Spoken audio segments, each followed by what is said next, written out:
असहाब रसूल के तयक्कुन इस कदर मजबूत थे, अल्लाह की बारगाह में यकीन इतना कामिल हुआ करता था कि हुजूर अलैहिस्सलाम के सीना अनवर पर यह आयत नाजिल हुई, मन ज़ल्लज़ी युक़रिदुल्लाह कर्दन हसना, कौन है जो अल्लाह को कर्ज़ हसना देगा।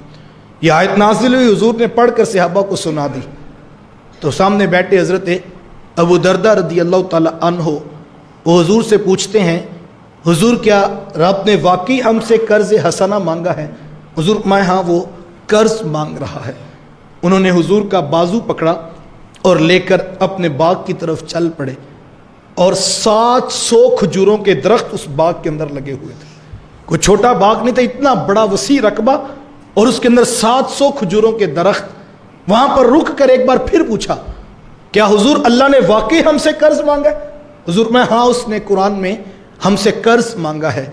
तो हज़रत अबू दरदा रज़ियल्लाहु ताला अन्हु हुजूर का हाथ पकड़कर अर्ज़ करते हैं, हुजूर आप गवाह हो जाएं, मैंने ये सारा बाग अल्लाह और उसको रसूल के कर्जे में दे दिया है।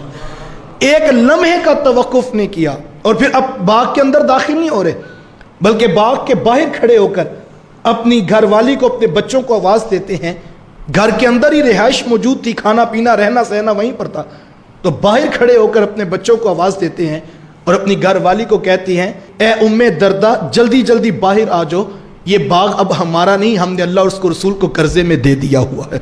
और वो खुशबख्त खातून बाहर आकर ये नहीं कहती कि अबू दरदा अगली रिहाइश का कोई इंतज़ाम तो कर लिया होता, ज़रा हमसे घर आकर मशवरा तो कर लिया होता।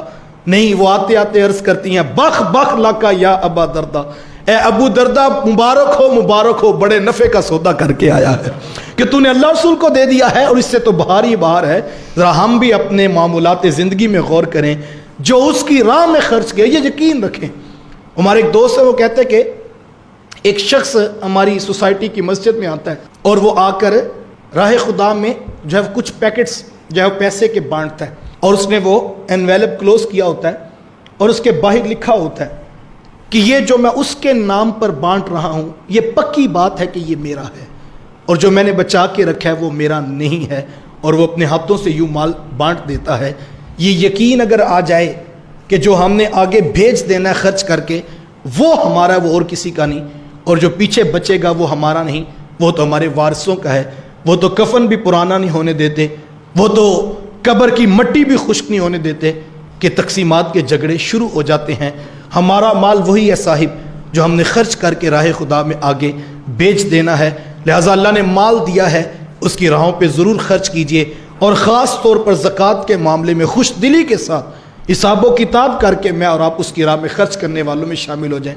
और अगर हम ज़कात नहीं देते, और यकीन जाने इस वक्त जो मुल्क के हालात हैं वो किसी से भी मख्फी नहीं, सिर्फ हम अपनी ज़कात का निज़ाम बेहतर कर लें, हर शख्स अपना हिसाबो किताब करके राह खुदा में अपनी ज़कात देना शुरू कर दे, तो आपको कोई शख्स भी सिसक कर ज़िंदगी की दौड़ हारता हुआ दिखाई नहीं देगा। आपको बिलकते हुए, भूख में तड़पते हुए बच्चे दिखाई नहीं देंगे, क्योंकि माल का निज़ाम ज़कात के साथ जो है वो बाकी है। और अगर ज़कात माशरे में ना हो, लोग माल को अपनी मलकियत समझ लें, तो फिर माशरा जो है वो माशरा नहीं रहता है।